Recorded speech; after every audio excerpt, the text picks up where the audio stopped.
Welcome to Cooking for Health. I'm Dr. Mary DiBartolo, Professor of Nursing at Salisbury University and host of the program.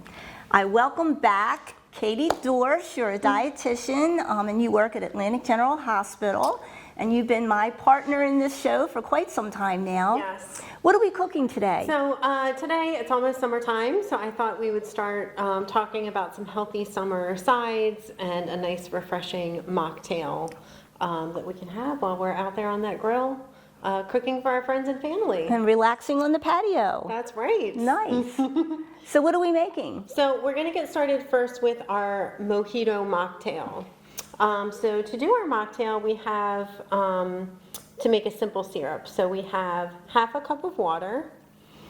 We're going to add half a cup of sugar. So it's 1 for 1. If you want to make a cup, then it'd be a cup of water, a cup of sugar. Exactly. So yeah, simple syrup is just a 1-to-1 ratio. And can you make this in advance and keep it around? Yes. It will keep in the fridge for a while. So we're just going to boil the water and dissolve the sugar for a couple of minutes. And you can see we have some fresh mint leaves in here as well. So that's going to infuse that mojito mint flavor into our simple syrup. You can do that with a lot of things, correct? Different yes. herbs and... Yep, I actually, right now in my fridge at home, I have a lavender simple syrup. Nice. Which is delicious. What do you use that for? So you can use it to, I like to use it to make a latte with some cold brew coffee, a little lavender simple syrup, and some milk. You could use it for cocktails. You could mix it, just with some seltzer or some club soda. So lots of possibilities. Yes. Yeah. Sounds good. So how long should that take to simmer? So it's starting to boil, and we just need to let it cook for a couple of minutes until the sugar is all dissolved, and then we can let it cool. So the longer we let the mint kind of sit in here and infuse, the stronger that mint flavor is going to be. So we have an overhead camera now, thanks to Pack 14, and I just wanted to do my Vanna White impersonation of this lovely boiling simple syrup with mint. Yes, we have definitely upgraded our setup over here, which I'm excited about, so everybody can get a good view of this. And we would like to take this time to thank Mac Incorporated for allowing us to use their kitchen area, as always. We are very lucky to cook in this kitchen, and happy to be here once again. So, and you're making a salad, I see. What salad will we be having? So we are going to be making an orzo salad with zucchini and a pepperoncini dressing. Sounds yummy. Kind of a spicy, vinegary dressing. So our syrup is boiling, our sugar has dissolved. I'm going to go ahead and just turn this off. And we're going to set that aside to cool down for a little bit. Can you do that in the microwave as well? You could. You could probably heat the water up and stir in the sugar just enough to dissolve, and throw your mint leaves in there and just kind of let it sit. Okay. So yeah, in a pinch, I've actually just boiled water in my electric kettle, and added sugar that way. So we're going to leave that there to sit for a little while we cook everything else, and then we'll come back to that and make our drinks. Okay, great. Okay. So for our orzo salad, if you're not familiar with orzo, orzo is kind of a rice-shaped pasta. If you couldn't find orzo, you could also do something like an Israeli couscous or another small pasta shape like small shells, or even macaroni I think would be good for this. So we're going to heat up our skillet on medium heat, and we're going to saute our zucchini. So I already have one zucchini sliced into what we call half moons. And I'll show you how to do the other one. So we have our whole zucchini. We're just going to chop off these ends and then cut it in half lengthwise. And we're going to put those halves side by side, and we are going to thinly slice.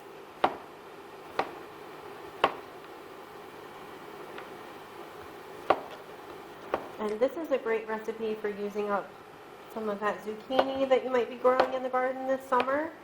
I know everybody with a garden is always trying to get rid of zucchini in the summer. Yeah, it all seems to come at once, doesn't it? It does. This would also be really great. There are some varieties of golden zucchini that are really, really pretty. They're deep golden yellow. So you could do half and half So you and could have do a more half and colorful half. dish. I think that would be wonderful. We just have the green zucchini today. A little early in the season. Okay.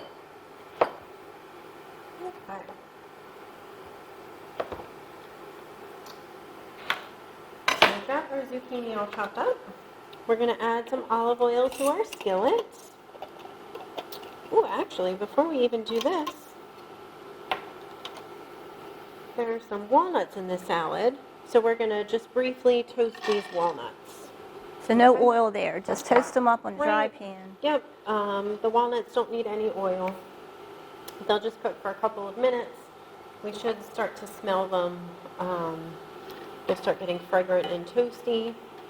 And they're so healthy for you, aren't they? They are. So walnuts are, all nuts and seeds have healthy fats and oils in them. Walnuts in particular have some omega-3s, which are those fatty acids that are really good for our heart health. There's been a lot of research about walnuts and breast cancer, and helping to be protective against breast cancer. So I'm always for the walnut. I agree. Nuts in general. Almonds are good. A lot of good nuts out there. Yeah. And they add so much flavor and a crunchiness to a salad. I think it's a really nice addition. Exactly. So it's something a little different that you might not expect in a summer salad. So you can smell these walnuts. That's always the best indicator of when you're finished. These nuts will burn really quickly. So once you kind of start smelling them, that's when you know they're ready. So we're going to go ahead and just scoop these out and restart again to do our zucchini. So we're going to add a couple tablespoons of our olive oil.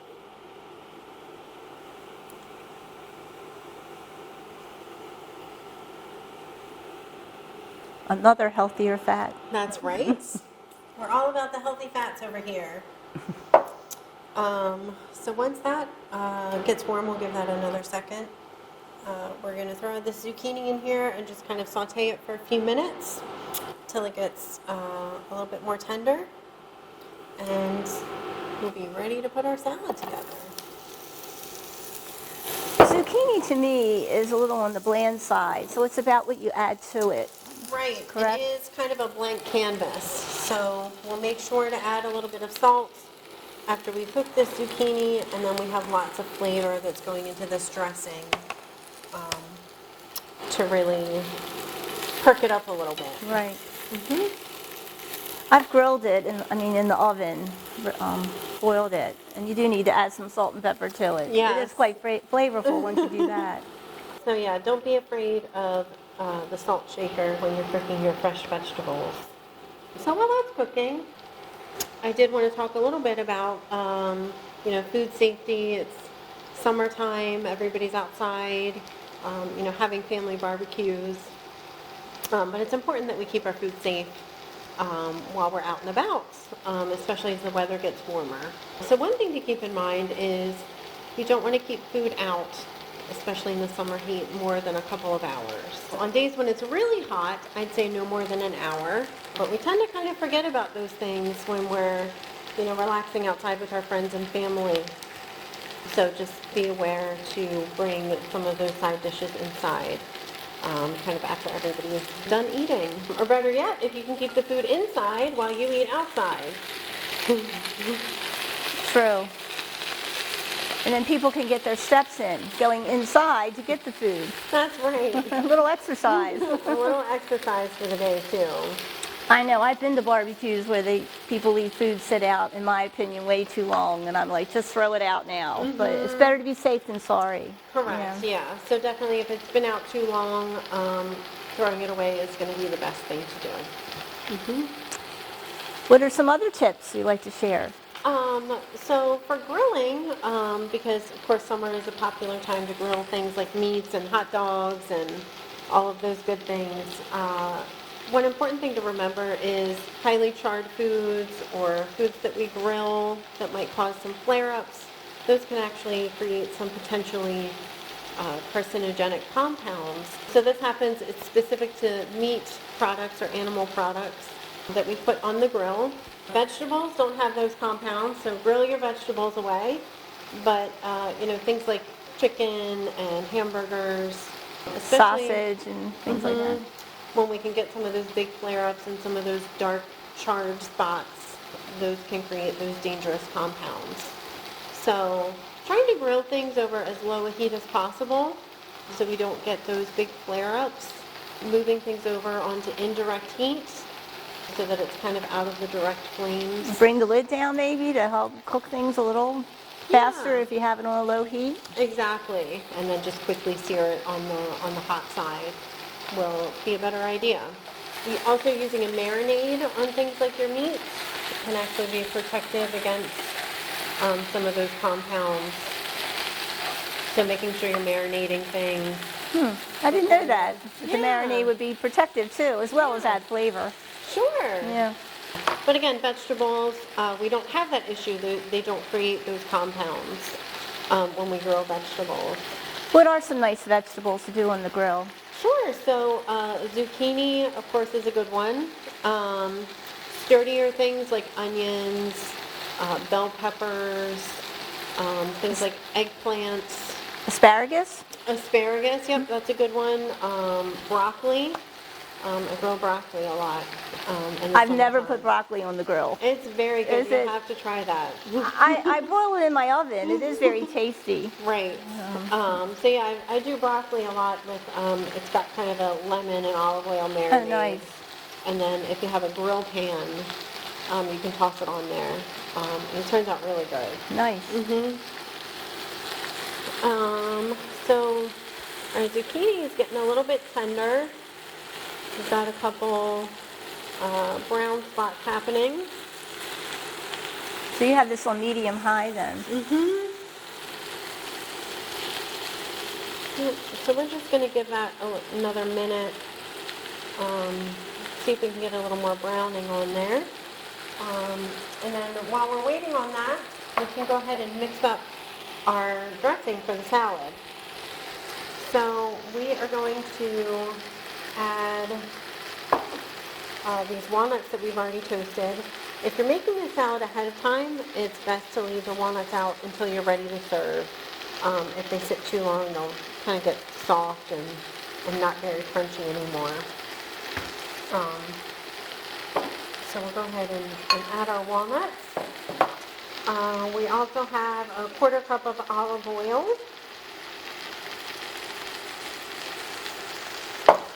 We have a couple tablespoons of lemon juice. Fresh squeezed? Always better, it seems. It is. And so then we also have these sliced pepperoncinis that we have gone ahead and chopped up a little bit more. So this is about a 1/2 cup. And those pepperoncinis are going to be a little bit spicy. Since they're pickled, they're also going to have that nice vinegar flavor.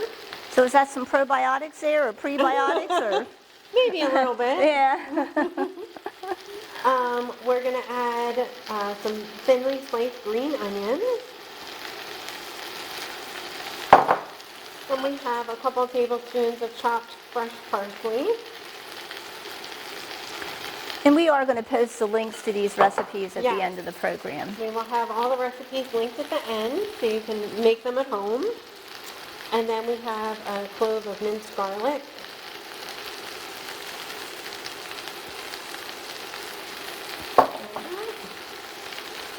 And lastly, we have some salt, some pepper, and a little bit of ground coriander. Nice. You could also use cumin.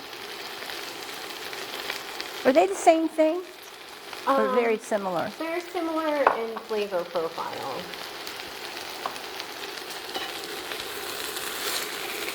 All right. I think our zucchini is about done. We're going to go ahead and turn that off. And we're going to add just a touch of salt to our zucchini here. Again, we need to get some flavor in there. Right. I know we've done shows talking about salt and sodium, but Right, I think, a dash here and there won't kill you, correct? yeah, a big misconception about sodium, I talk to, a lot of patients who need to limit their sodium, and, they're always telling me things like, I don't use salt at the table, I don't have a salt shaker. And really, that's not what we're concerned about when we talk about excess sodium. A lot of our excess sodium comes from things that are already seasoned, from packaged foods. Right, processed foods and so forth. Processed foods, frozen foods, those kinds of things. So things like our fresh vegetables, our eggs in the morning, that we sprinkle a little bit of salt on. There's nothing wrong with that. And pepper helps too. Yes. I mean, I try to use a little more pepper sometimes than so Yeah. much salt, but you're right, sometimes things need salt. Yes, you do sometimes need a little bit of salt. So especially things that aren't salted already, it's okay to use some salt. So we're going to go ahead and just kind of whisk our dressing ingredients together. And I can smell those pepperoncinis. They're making me hungry. And what we're going to do, we're going to add our zucchini. I have some already cooked orzo here. So this was a cup of orzo that we boiled for about 8 minutes and then drained. And this, would be great just as a side. You could certainly bring it to a family barbecue or a potluck. Since it doesn't have any mayonnaise or sour cream or any of those ingredients, it's pretty good actually at room temperature for a little while. Now, would it last a little longer than something with mayo as the base, and obviously? Right. So it could keep outside a little bit better. You can serve it either cold, slightly warm, or just at room temperature. Looks delicious. It does, doesn't it? Could you put some little red pepper in there? Sure. To me, yeah. add some color to it. Yeah, I think this salad is definitely adaptable to things that would be in season. Things like peppers. You could certainly use a yellow squash in here as well as a... Oh, true. That would really add to it. The yellow squash and then a little bit of chopped red pepper. Yeah. Be very pretty. And And healthy, of course. Just to make it a little more colorful. I think you could also, we already have some of that salty, briny flavor from the pepperoncinis, but maybe some olives would be good in here as well to go with these flavors. Like black olives would be nice. Right. Nice. That looks great. So yeah, we'll let that cool down for a few minutes, and then we can work on finishing up our mocktail. Mocktail. Yes. I do like mojitos. So I put a little alcohol in mine, though. right. But I'm anxious to try this. It sounds great. Yeah, so when we think about mojitos, we think about a rum-based cocktail, which has its place. If you want to add some alcohol to this, you certainly could. But I wanted to show kind of a healthier beverage without the alcohol. So I actually make this recipe a lot in the summer at home. It's delicious. It's very light and refreshing, especially after a long day in the garden or something like that. Sitting on my back porch drinking a mocktail. Well, to me, lime and mint are just so refreshing. Right. No matter what they're added to. It just adds a really nice flavor to it. It does. In the summer, yeah. I definitely wanted to highlight this for us today. So really, once you make the simple syrup, it comes together very easily. So we have our simple syrup. I'm going to go ahead and just strain this into my mason jar so you can store your simple syrup in a mason jar in the fridge. So this made more than we actually need for our 2 drinks today. What we're going to do, each mocktail is going to have half of a lime squeezed. which if you don't have fresh lime juice, if you happen to have bottled lime juice, you could use about a tablespoon of lime juice. That is a handy gadget. It is very I handy. use mine a lot for lemons and limes. I use it all the time.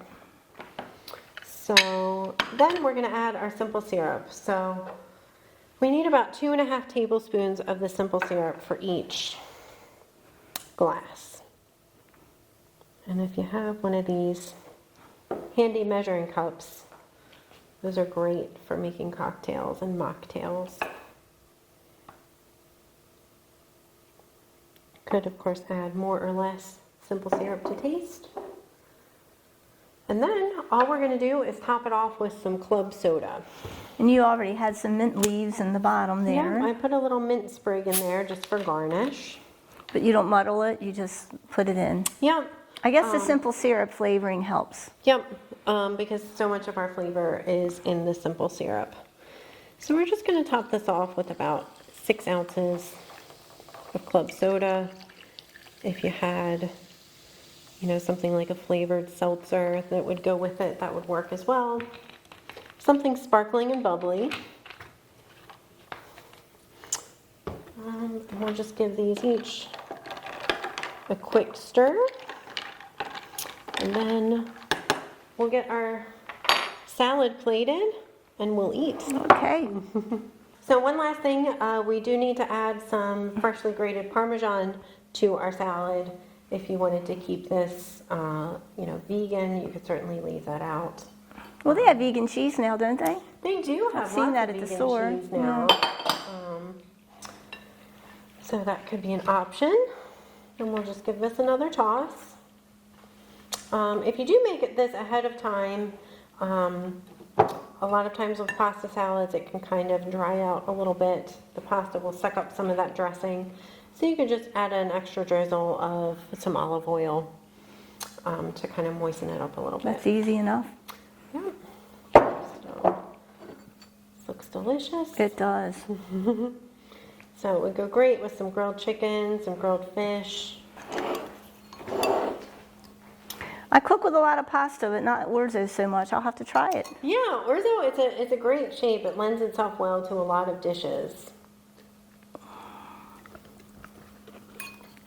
Very flavorful.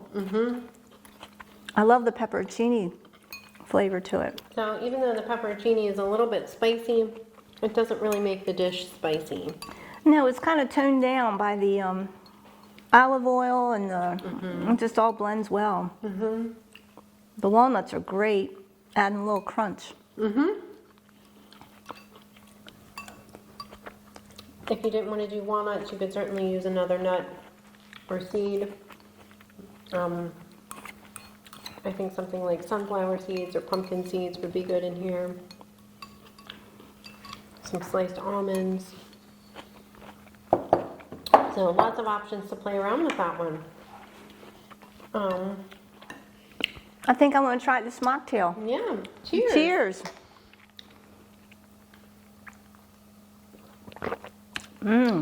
Very delicious and refreshing. Now, I don't usually like things very sweet, but I could use to put a little more simple syrup. Yeah. But that's why it's nice to have extra, right?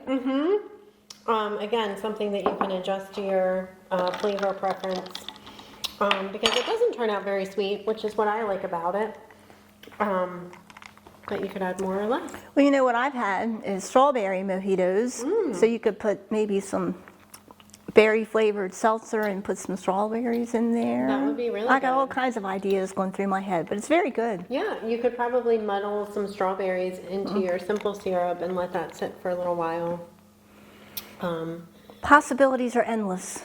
Endless. Well, thank you so much for coming in today and sharing your summertime recipes as well as your summertime tips for grilling and so forth. Thank you for having me. I hope everyone has a good summer. And we will post the recipes at the end of the program for people to print them out and try making them at home. I hope they do. Thank you for joining us for this edition of Cooking for Health here on PAC 14.